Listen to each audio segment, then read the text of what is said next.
programa más de Educación 2020, Desafío y Respuesta. Como siempre, le da la bienvenida al profesor Jaime Tejeda. En esta oportunidad para abordar una temática muy importante, los instrumentos de evaluación desde un enfoque formativo. Temática importante para nuestra práctica pedagógica que lo abordaremos en 4 aspectos. La primera, referido a lo que significa un instrumento de evaluación desde este enfoque de evaluación formativa. La segunda, los tipos de instrumentos que son más pertinentes para una evaluación en una educación con modalidad a distancia. El tercer aspecto, por qué son importantes los instrumentos de evaluación dentro de nuestra práctica pedagógica.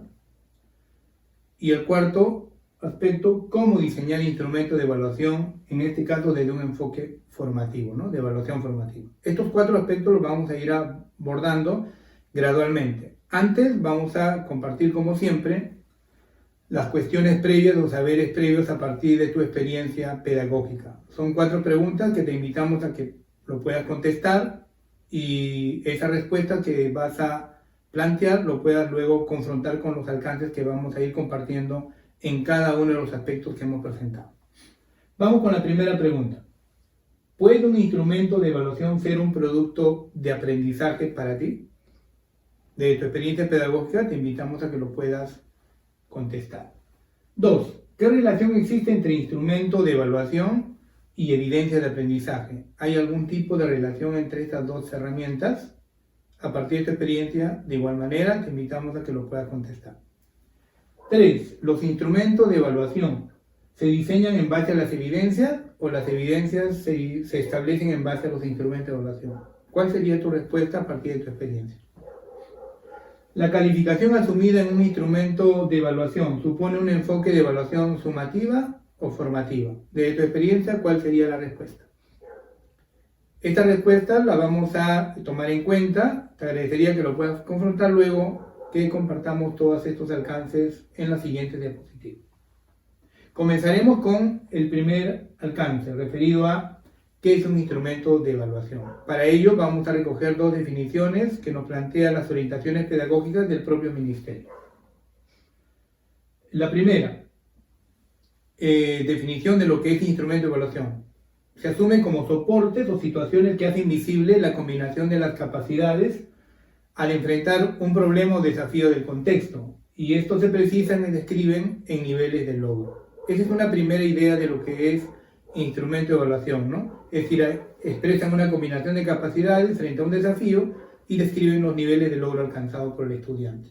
Respecto a estos saberes que han cultivado, habilidades, conocimientos y actitudes y la capacidad de poder resolver un problema. Siguiente idea, también es un soporte físico que emplea el docente para recoger información respecto a logros de aprendizaje de los estudiantes que se han planteado desarrollar y cultivar, ¿no? Esta información, por supuesto, nos sirve para poder emitir juicios de valor y tomar decisiones pertinentes de mejora de los aprendizajes. Esa es la otra idea de lo que es instrumento de evaluación. Por lo tanto, hay 4 rasgos importantes que es bueno destacarlo de lo que es un instrumento de evaluación. El primero es que muestran un nivel de logro, es decir, un nivel de dominio del desempeño o aprendizaje propuesto. Explicitan, por lo tanto, el aprendizaje que se ha adquirido, ¿no? Normalmente el instrumento te registra lo que está mostrando el estudiante respecto a un desempeño a través de una evidencia, y eso es la explicitación de un aprendizaje adquirido. Recoge información para valorar. Claro, un instrumento de evaluación recoge información para poder emitir juicios de valor y tomar decisiones más pertinentes, ¿no? Respecto al aprendizaje propuesto. Y presentan criterios y descriptores o ítems dentro de la misma estructura del diseño de un instrumento de evaluación, porque esos referentes o criterios te van a ayudar a poder verificar y valorar mejor ese nivel de dominio del desempeño. 4 rasgos importantes entonces. Los instrumentos de evaluación no se plantean de manera aislada, responden siempre a un área, a un grado, a un perfil de egreso, a una determinada competencia, estándares o logros que hay que alcanzar, a determinadas capacidades, desempeños o aprendizajes que estamos proponiendo cultivar en los estudiantes y un conjunto de habilidades que nos ayudan a cultivar el aprendizaje o desempeño. Por lo tanto, requerimos de evidencias de productos tangibles o no tangibles que me demuestre lo que ha logrado aprender el estudiante. Y por supuesto el instrumento. Como ven, el instrumento no está aislado, está formando parte de toda una serie de herramientas para el trabajo curricular. Si queremos darle una muestra, puede ser el área de DPCC, primer grado de secundaria, el perfil a alcanzar, se reconoce como persona valiosa y se identifica con su cultura en diferentes contextos, por ejemplo. Competencia, construir su identidad, el estándar, logros que hay que alcanzar en esta competencia. Capacidad, se valora a sí mismo. Desempeño, describe sus características físicas, cualidades, intereses, su capacidad de obtener logros, manifestando que es una persona valiosa mediante el uso de herramientas tecnológicas, las habilidades que se requieren, señala, caracteriza, relaciona, en la evidencia de aprendizaje elabora una infografía sobre sus características físicas, todos los aspectos que le vamos a exigir al estudiante, y por supuesto el instrumento, una lista de cotejo para evaluar, por ejemplo, la infografía virtual. Como ven, es toda la secuencia de trabajo de cómo se plantea un instrumento en el marco de ciertos referentes también, ¿no? Hay criterios para poder diseñar un instrumento de evaluación y estos criterios normalmente están planteados en el desempeño, también en las capacidades y aterrizan en las evidencias, pero deben estar presentes también en el diseño de un instrumento de evaluación con un enfoque de evaluación formativa. Por lo tanto, algunos criterios que les pueden servir para su diseño de instrumentos podrían ser los siguientes. Apropiado, claridad, que debe mostrarnos un estudiante cuando sustenta un ensayo, por ejemplo. Coherencia, concisión, exactitud, eficacidad, criterios o parámetros que podemos considerar al diseñar un instrumento de evaluación respecto a un desempeño o evidencia. Otro criterio es exhaustividad, inédito, explícito, lógico, justo, metódico, ¿no? Interesantes criterios que nos pueden servir para la parte operativa. O tal vez ordenado, pertinente, precisión, interesante, rigor, cualidad, otros criterios interesantes. También organización, originalidad, riqueza, estructurado, sistemático, criterios que nos pueden servir de acuerdo a las características también de la competencia, el área, el grado, etc., ¿no? O tal vez disposición lógica de las ideas, coherencia entre los elementos, eficacia de la argumentación, elegancia en la demostración, precisión de la respuesta, crítica constructiva, ¿no? Y finalmente apertura a las ideas de otros, apertura a la crítica, calidad excepcional del informe, si es un informe de investigación, por ejemplo, utilización adecuada de los software, búsqueda pertinente de la información, liderazgo y eficacia, también podrían ser criterios importantes. Hay varios instrumentos de evaluación con enfoque formativo que se pueden diseñar. Por ejemplo, una rúbrica que evalúa desempeños, lista de cotejo, también te verifica los niveles de dominio de un desempeño, portafolios, escala de estimación o valoración, registro de observación, registro anecdotario. Todos esos son instrumentos para poder evaluar desempeños. Vamos a ver algunos de ellos. Por ejemplo, las rúbricas. Las rúbricas son importantes de diseñarlas para evaluar desempeño porque permite valorar el nivel de desempeño o el nivel de dominio de un desempeño, permite devolver resultados oportunamente a los estudiantes respecto a sus aprendizajes, facilitan una comunicación más operativa, nos ayudan a mejorar nuestra propia metodología de enseñanza o de aprendizaje, permiten compartir las expectativas de desempeño con el propio estudiante y preparan al estudiante a recibir también retroalimentación. Nos sirve para hacer una retroalimentación más eficiente y eficaz a partir de lo que estamos encontrando con una rúbrica, ¿no? ¿Cómo se estructura o diseña una rúbrica? Tiene elementos y pasos. Por ejemplo, el primer paso o elemento es el título. Normalmente va asociado a la actividad de evaluación que se toma en cuenta o a la evidencia, ¿no? Por ejemplo, si la evidencia ha sido la redacción de un ensayo, el título podría llamarse rúbrica para evaluar la redacción de un ensayo.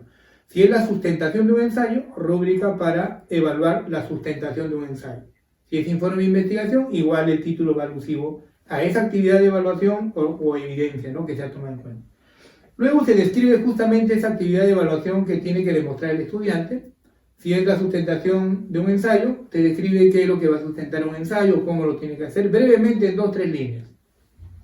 Se precisan luego los criterios de evaluación o aspectos a tomar en cuenta en esa evaluación que va a estar presente en la rúbrica, los niveles de logro o valoración, la escala de valoración, AD, A, B, C, o de repente logrado, proceso, inicio, etc. Y hay que describir los criterios a través de descriptores o indicadores, ¿no? Que nos van a mostrar qué es lo que tiene que presentar y hacer el estudiante respecto a cada criterio. Esta es la rúbrica, cómo se estructura entonces: título, descripción de actividad, criterios, niveles de logro o valoración, descripción de los criterios. Aquí un ejemplo que te puede dar luces de cómo se plantea, ¿no? Rúbrica para evaluar la sustentación de un ensayo, su punto de vista, por ejemplo. Describen brevemente la actividad de qué trata el ensayo o de su punto de vista en la sustentación. Los criterios: uso de información, eficacia de la argumentación, claridad y precisión, participación activa en el foro. Y claro, ahí están los niveles de logro, valoración, 4, 3, 2, 1, que podría ser también AD, A, B o C, ¿no es cierto? Y aquí los descriptores o indicadores que te señalan qué es lo que tiene que demostrarte el estudiante en este criterio, lo que te demuestra en niveles menos complejos que al nivel 4 el estudiante, en el nivel 2 de un menor nivel de complejidad, y lo que no debe demostrarte el estudiante en el nivel 1, que no demuestra un nivel interesante del dominio del criterio y por lo tanto el desempeño. Entonces, esta es la gradación que hay que plantear, y en el ejemplo se señala claramente cómo tienen que estar señaladas esos descriptores. Muy bien, lo mismo se hace con los demás criterios. Aquí otro ejemplo de una rúbrica para evaluar la narración de un hecho histórico, por ejemplo, ¿no? Otro instrumento puede ser la lista de cotejo, con similares características de su importancia, ¿no? Porque una lista también permite valorar el nivel de logro de un desempeño, permite devolver resultados oportunamente, nos facilita la comunicación, nos ayuda a mejorar también la metodología, permite estimar la presencia ausente de una serie de características que tiene que demostrar el estudiante, se puede emplear para la evaluación de habilidades o actitudes también. Y aquí cómo se estructura, ¿no? Título del lista de cotejo para evaluar informe de investigación, su descripción de actividad brevemente, nombre de los estudiantes, criterios que se va a tomar en cuenta, se describe cada criterio y se coloca el nivel de valoración que es fijo, ¿no? Sí, no, respecto a una lista de cotejo que hay que confrontar, ¿no? Y aquí un ejemplo de lista de cotejo para evaluar la sustentación justamente del punto de vista o ensayo. Se describe brevemente esa actividad, nombre del participante, los criterios, sus descripciones respectivas y su nivel de valoración. Y se puede ya manejar la lista de cotejo. Aquí otro ejemplo de lista de cotejo, ¿no? Muy bien, ahora te invitamos a que puedas ejercitar todos estos alcances ya de tu práctica pedagógica, invitándote a que puedas realizar el ejercicio señalando un área que crees conveniente, un grado, competencia y capacidades que podrías tomar en cuenta en este ejercicio, el desempeño que te interesa evaluar, la evidencia que te ayudaría a evaluar ese desempeño y el nombre del instrumento que vas a tomar en cuenta, rúbrica o lista de cotejo. Y puedes utilizar el formato de rúbrica que hemos planteado guiándote del ejemplo o de la lista de cotejo también guiándote del ejemplo. Muy bien, nos llevamos entonces los compromisos que hemos desarrollado el día de hoy y esperamos que te sirva en tu práctica. Muchas gracias.